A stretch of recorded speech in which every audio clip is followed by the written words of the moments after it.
Hello, everybody. My name is Kendrick or Kendo, whichever you prefer, and this is Scouting Party. That's right, the series where we're giving you the inside scoop on all those good Kobold Press Kickstarter goodies. And you should know what the deal is. We're talking Player's Guide 2. This is the book that everybody's been waiting for, bringing you all of the options that you've been wanting since Player's Guide 1, but hey, we finally got there. We're talking new lineages, heritages, backgrounds, classes, subclasses, spells, magic items, new downtime rules. It's so much going on in this book. I had the pleasure of talking with lead designer Celeste Konowich and designer Benjamin Eastman to talk about the core aspect of what makes every character, their lineage. Now there's no time to waste. The scouting party has returned. That's me, I'm the scouting party. So let's get into it.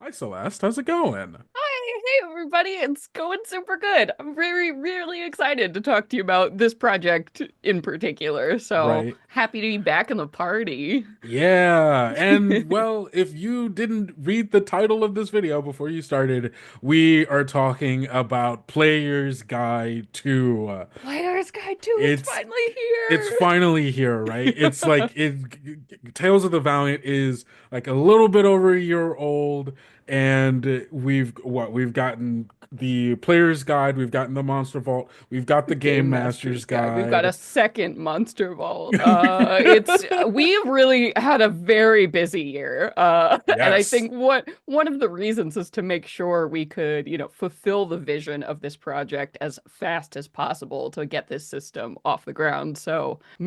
man, it's been a gauntlet of great stuff. Right? And you've made it. You've made, and like with this amount of time, with all of these books that have come out so far, and then knowing that you were coming into Player's Guide 2, having gotten all of that feedback and knowing like this is what people are kind of looking for, what were your goals for getting Player's Guide 2 to everyone? I mean, the biggest goal of all is probably to address the number one current complaint we have with Tales of the Valiant, which is the best complaint a game designer could ever hope for. There isn't enough options. There aren't enough. Like, I need more. That's been the complaint, right? Right. Because we did start out with this really ambitious vision of having just a two like core book game. So that meant that we had to sacrifice a lot of the space in the first player's guide, obviously, to do things like we really wanted magic items to go in that book, since that was something that players used and constantly needed to reference. So we Hmm. made some hard choices about what went into Player's Guide 1, which inevitably meant that we had to kick out a lot of the stuff that we actually designed for Player's Guide 1. And so, in a way, Player's Guide 2 is actually a lot of stuff that we have had sitting around chomping at the bit, like waiting to release on you all, because of course nobody is happy that there were only two subclasses for most of the base classes in Player's Guide 1. Don't worry, we made five. We just couldn't fit them in the book, right? Like those Hmm. kind of things. So we're sitting there like, like a lot of this stuff has been baking and in play testing and, just waiting to be released on these folks to keep fulfilling what everybody is enjoying about this game. And, feedback and reception has been so positive for Tales of the Valiant. I think we're all just so eager to like deliver more presents right at this time to Yeah. everybody who has stuck with us and helped us build this amazing system. Right. And I mean, this book is chunky. Like It's it is, chunky. there is so much in here. Like Yes. it's Yes. dozens of subclasses, three Yeah. whole new Over classes. 50 new subclasses. Oh my God. And then the spells, items, heritages, lineages. Hundreds of new spells, so There's many new magic items. Oh my gosh. A bunch of new lineages, heritages, backgrounds. It's more of everything. yeah. It's so amusing in the Discord, like hanging out, wonder people like speculating, like, is PG2? I hope they have more heritages. I'm like, don't even worry about it. More magic items, obviously, trying not to just explode with the joy of all of the things in this book has been actually very difficult. Right. Yeah, no, I bet. I bet. And like and and maybe I'm getting a little ahead of myself with this, but How like, dare you? No. how dare I? But it's just like with everything that is coming, right? With even expansions to like downtime rules Oh yeah. and and the new base building rules, which we'll get to later, right? This is a lot coming into this book. Yes. Yeah. Is It's a this what lot.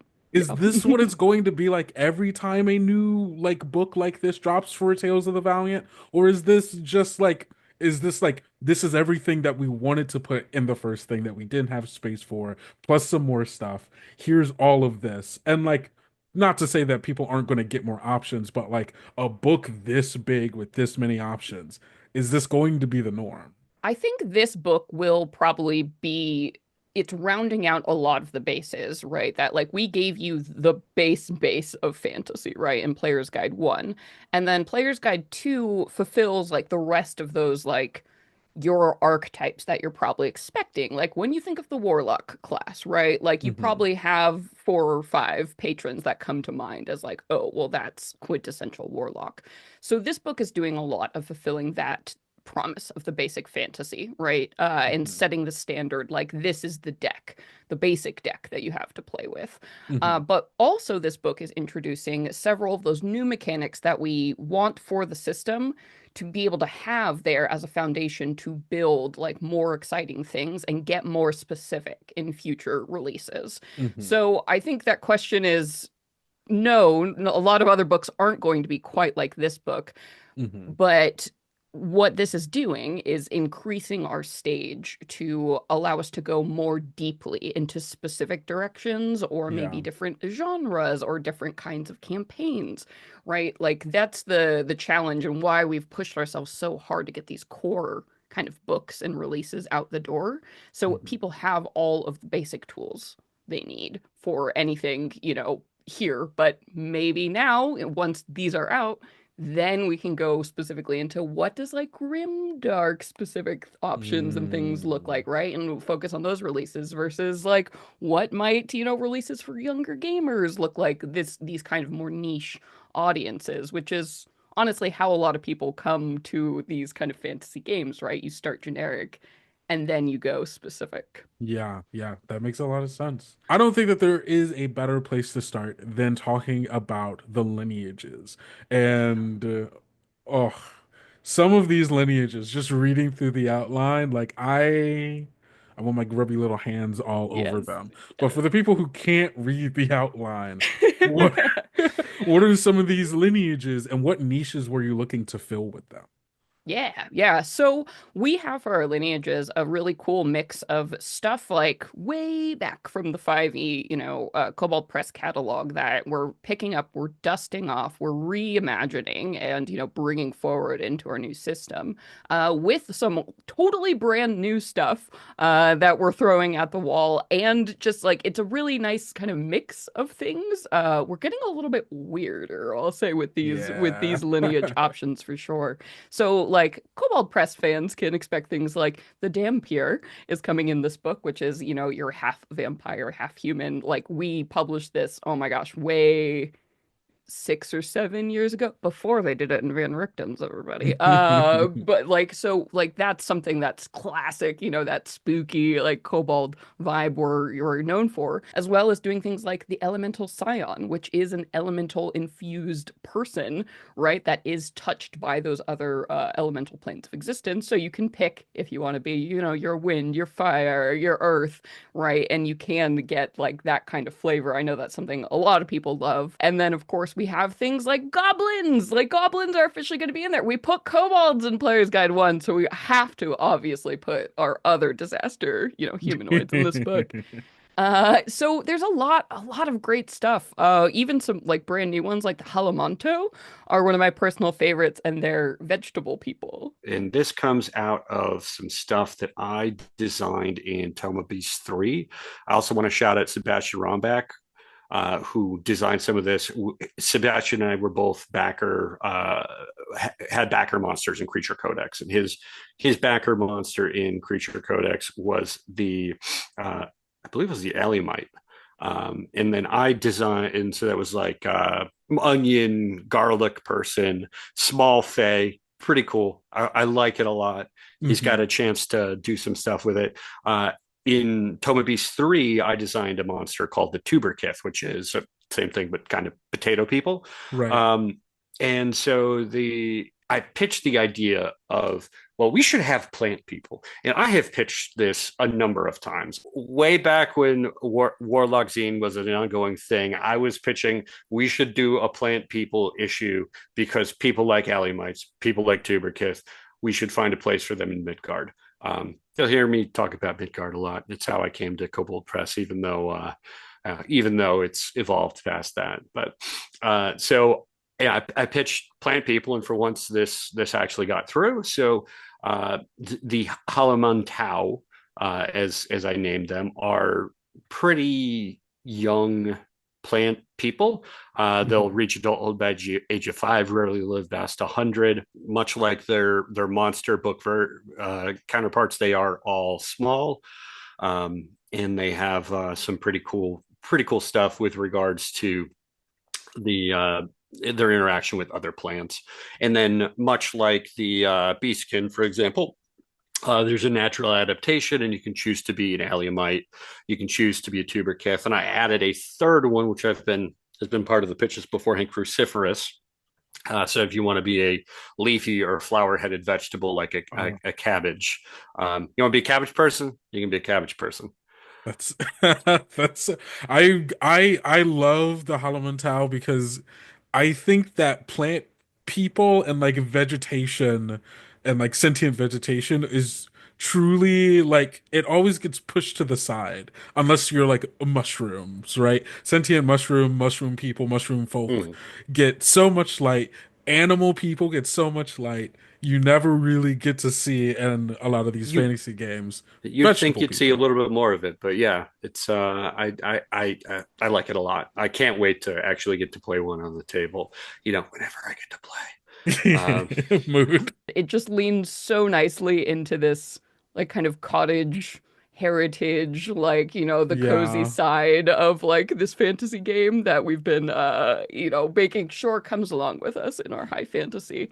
And I'm just really excited for people to see all the art for these little I I cuties. want a little hillside town Yeah, filled with like Alamantas. turnip It's people just and that's just so living their good. lives. That's Yeah. so good. And And also about time for a plant, a plant yeah, animals have had to variation, have their right? time. Yeah, Yeah. we've got the beastkin. It's time for our vegetable people to come in here. Exactly. And I was about to say, and the elemental people, because we have the elemental scions. I got a chance to stretch my legs a little bit in terms of design when I was approached by the folks who were working on and designing most of it.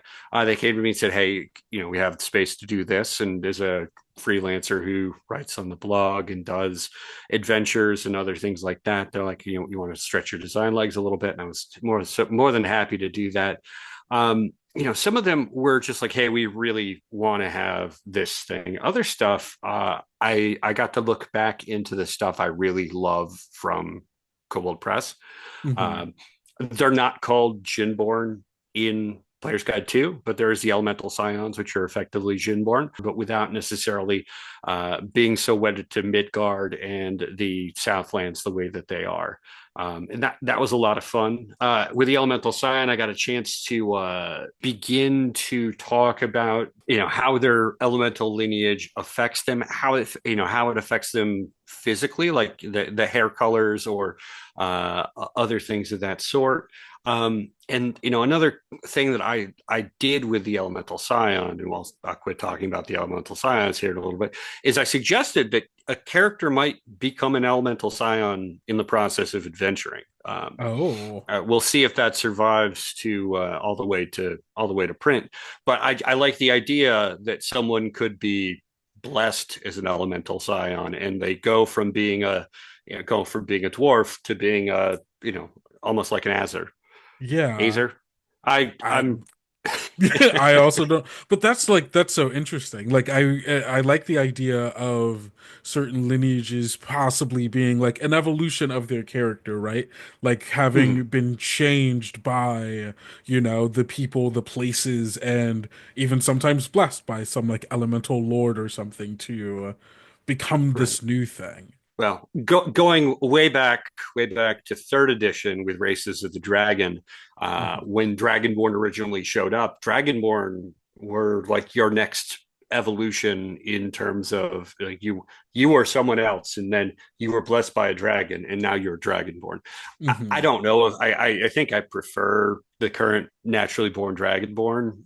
Um, Mhm. but it's also a cool thought that I think is was lost in the evolution into fourth and then even into fifth edition. So Yeah, that's interesting. I know like how some of the lineages, their sub lineages work, where they're just like, ah, it's a bullet point where you can like, where it's just like this, if you're choosing this, you get these, so on and so forth. This feels like the kind of space for other people to create their own elemental scions as well, of like, well, Yes. if you want to go outside, the Mhm. classic four, Yeah, if you want to here's add some heart, other. to the love, the If fifth you want element, to yes, yes, absolutely. And a lot of this design, we've done with Tales of the Valiant, with our like bullet point styles or your choose your option kind of style, is very to. intentionally done to invite people to follow the format if they want to make their own variations of things or expand the options available. It's very intentionally done. So if you want to have, a plane of psychic energy and make your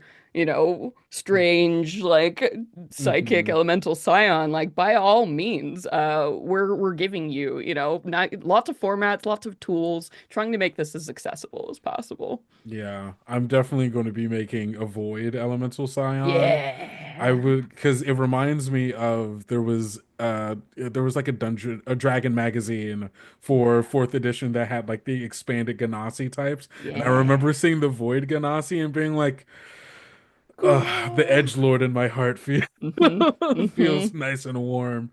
So I love that, like the bullet point style design that allows GMs or anybody to go, oh, what if there's a different option for this that matches my setting? Or like, oh, I just have Yes, this idea. It's so easy to absolutely. kind of plug and play and Yeah. not really have to get too into the weeds of what is it like designing a whole thing? Get it? It's a bullet point. It's hard, yeah. So Yeah. don't do that. Just copy the bullet point format. Like, let's help you. We want to help you. We want to make it easy Yeah. to bring your fantasy to life. another lineage I did was the Sapopova, which some people may think of what is it, the Grung, as being Mm. so a little bit of an analog. I'll tell you this: I have not, other than the fact that I know that there are grung that exist in one of the books over on my bookshelf. That wasn't really part of it. It's let's do a frog person. Hmm. And so it's not tiny frog people. You're again looking at small frog people, and you have all sorts of cool frog features. Well, really, frog or toad. But you have the opportunity to play as one of these folk. A little bit of it is pulled from Filipino folklore, Hmm. just a hair. I really enjoy Filipino culture and things like that. So it was a nice chance to pull that Sapopova as a little bit of a mixing up of Tagalog. But yeah, you get some really cool stuff. I love really what sort of I stumbled on, and I'm glad it survived playtesting. Hmm. Or maybe people just didn't notice it because yeah, because it's not a feature. It's just a sort of strand of lore. Is that with the Shapopova, they go off into the world and they adventure.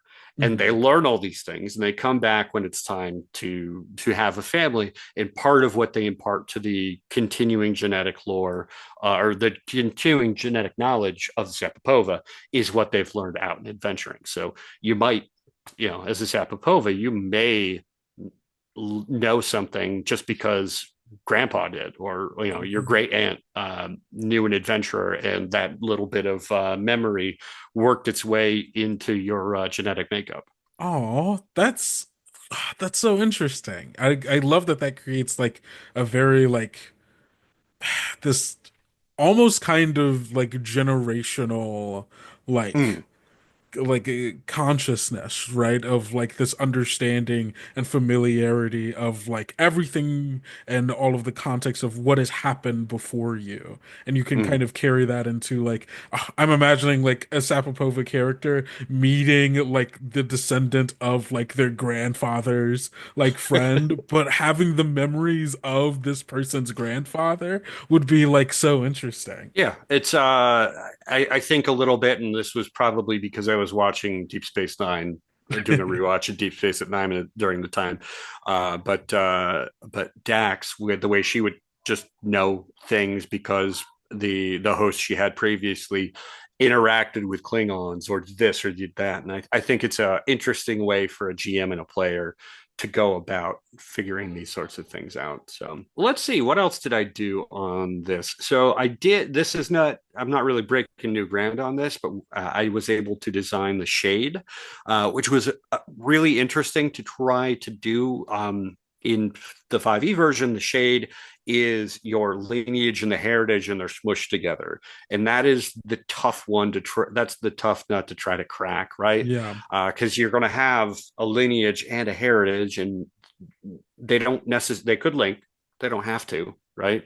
right. So trying to figure out what parts of the shade from 5e are so endemic, so such a part of any shade that you can't skip over that and other things. So Mhm. I managed to sneak in some dark vision, though it's a limited dark vision. And the folks, I know a lot of people because I help playtest Shade 5e because we do that here in the Warrens. Um, but the phantasmal form from 5e is largely kept the way it needs to, or that it was beforehand. So you might miss Mhm. some other stuff, but that phantasmal form, the thing that I know a lot of people really like, you'll be able to get that as well. And then lastly, something out of the Southlands, something out of Midgard, I did the Tusculi, which are insectoid people Ooh. who have a hive mind and sort of a whole duty, and there are different roles that they play as part of being a member of the hive. I could talk your ear off about Tusculi. I would check out any of the Southland stuff. Like it's a delightful world book or campaign setting if you remember all the way back to Pathfinder. That was when that came out. It was the first time I met Wolfgang at Gen Con. Uh-huh. And also met Jeff Grubb, which was kind of cool. Jeff wrote the intro to the Southlands campaign setting for Pathfinder. So, but yeah, check that out. The Tusculi are a very interesting threat, and I'd say probably a very overlooked threat in the grand scheme of things. If you're thinking like plant people, the Helmantau are overlooked as being something you'd expect to see in fantasy. Insect people also a really underutilized trope that I like a lot. Yeah, Thri-kreen are, and I know these aren't Thri-kreen, but the Thri-kreen are my favorite like race or like lineage to be, and any kind of insect person. I mean, I made the broodling who were spider people, so Mm, I love insects, and like I think one of my favorite aspects of playing any kind of like especially like Thri-kreen is this kind of like alien mentality of like mm, they view the world so differently that right. it like their actions feel hostile even when they aren't, right? Because they're just like, I view things as prey and hunter. These are the two ways in which I Mm, view my life. And you're either one or the other, and I don't want to be prey. And so it just like it playing insect characters and things like that really is a good like role playing like muscle to flex, I think, mm. as far as like imagining different ways of how people interact and perspectives of priority and such. And then alongside some of these new lineages, we have variant lineages, Yes. just kind of like what we were saying for older, Yeah. for the lineages from Player's Guide 1. What are those looking like? Yeah, so variant lineages, we've introduced as sort of a new concept. The first time we saw variant lineages was actually in Labyrinth Worldbook, which is about to hit people's shelf, so they'll start like getting this real soon. Mhm. But essentially, we define a variant lineage as it. Imagine like in whatever fantasy setting you're in, there was some like great event, whether it be magical or mundane, that actually caused a species to kind of split apart, and the way they developed made them so fundamentally different in some way that they really are a variation, like a genetic cousin Mhm. to the original lineage. So, like one example of this, we have some stretch goals going on in here too, but like the Drow is a variant elf lineage that we have here. And we did this intentionally rather than splitting up and like adding a bunch of subtypes onto the elf lineage.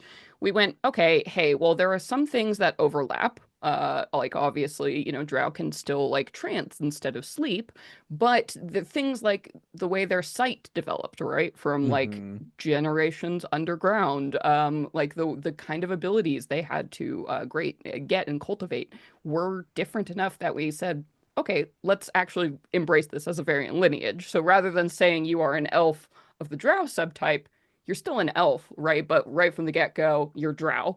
Mhm. And that's something like these kind of variants will recognize each other. Like, oh, if I'm a dwarf looking at a Duergar, I still absolutely recognize that as like a relative, an ancestral relative of mine. Right. But there have been fundamental changes just based on the way, I mean, fantasy sometimes splits, like splinters these things Right. in fantastical ways. And so the variant lineages are an invitation, basically. Like, is this a part of the history of your world? Like, do you want to adopt this or not?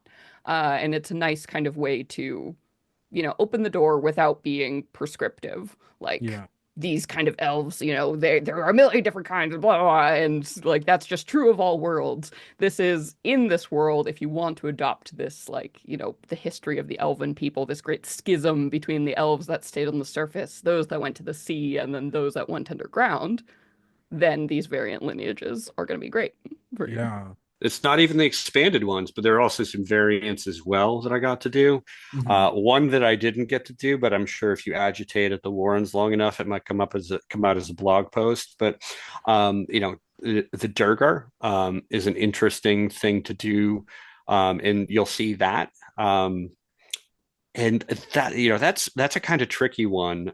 Similarly with the Drow, because Adventure Week Games, for example, just came out with an interesting article to check out as to like what does it mean for Drow to live underground for Mhm. thousands of years? How does this affect them? And it's in some ways a little tough to try to figure out how to draw that line between lineage and heritage, Mhm. when maybe the lineage isn't exactly what you're thinking about beforehand, but it allows you to blur the line a little bit more and grab some things that are maybe lineages and call it a part of the heritage as well, which is cool. So with the Durgar, you're going to still get the better dark vision, the resilience, and the ability to enlarge. Surprise, surprise.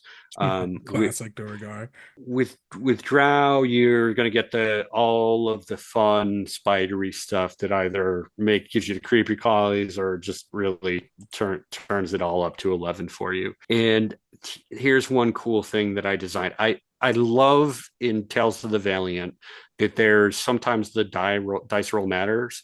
And I really like out of 13th Age, which is another D20 game. Sometimes the roll matters. And or the result matters. And so if you make a roll and the result includes an 8 in it, you're going to get some additional luck out of it. And Oh. there's somewhat unrelated. I did some new feats, and there's a bit that goes into generating extra luck or spending less luck in order to do the things that you're good at. But I really like that for the Drow of like having this because in that way it's like strangely like this ephemeral concept, right? Of like our dice in our world having an effect on this fictional world is somehow then intertwined in the fiction of the Drow somehow mm-hmm. because the dice that we roll literally changes luck, which changes the fiction of the game. That's so interesting and a way that I don't think I've seen like 5th edition really engage with Well, the I mean, it's game as another thing for the yeah, players to remember and the GM to remind the players to remember. So I get it, but I also really like if you get if this appeals to you, this right. sort of thing. And 13th Age is a cool thing to look at. But bringing some of the things we learned from other systems into Tales of the Valiant. And so on a mechanics level, like is this like just a bullet point on the elf of like, this is just one of the choices, or No, is so it's this something completely, larger than that? yeah. So they're going to basically look like the elf lineage when you Lineage. imagine it Got it. fully. So like the drow, we have full suggested kind of history and a little bit about how they developed and their story, and then they have their own traits and everything listed here. So it's not a bullet point. It's actually pretty fundamentally different Yeah. than like you would see, the elf looking on paper. Awesome. And so we know we've got the drow. You kind of hinted at the Duragar there. Is there any other variant one that you might So the wanna? sea elves as well. So that is so that's one of the big stretch goals we have is a bunch of the elf variants that you might expect in this world. But we also have so like the Duergar are going in there. In addition to pure variants, though, we also have expanded lineage options, which are Oh. a little bit more what you might be thinking, where we have bullet point options that we're Mhm. adding to some existing lineages. I'll say you don't have to be a designer for Tales of the Valiant or Kobold Press to do some of these things. If you have an idea for your GM, work with your GM on this sort of thing. So Beastkin is one of the lineages that I'm a really big fan of. When I ran a interactive adventure with Tim Hitchcock, another one of the Kobold Press freelancers, and we're doing another one this year as well. And I got to build my favorite Beastkin in that, but you could do that sort of out of the player's guide one, but you're looking at some of the other beast like things to do this in order to give a different flavor to the beastkin. So I was asked to design two. The two that I landed on were fossorial.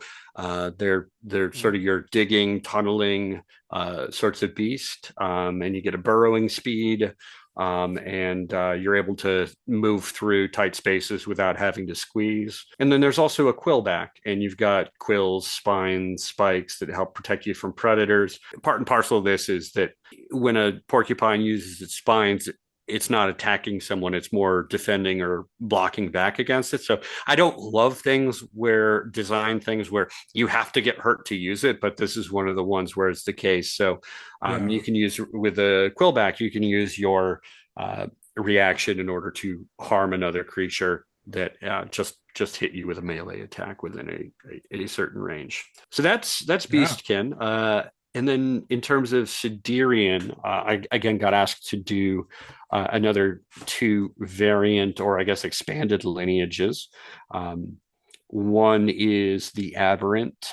So aberrations is probably the easiest thing right there. Mhm. And you get to much like some of the other Siderians change their form, you sort of turn into something unnatural, and tentacles or ghostly things come out of you, and you scare the heck out of someone for a period of time. And it's either there's some other cool stuff there. And then there is also Spellborn, which allows you, a little bit like the Elemental Scion.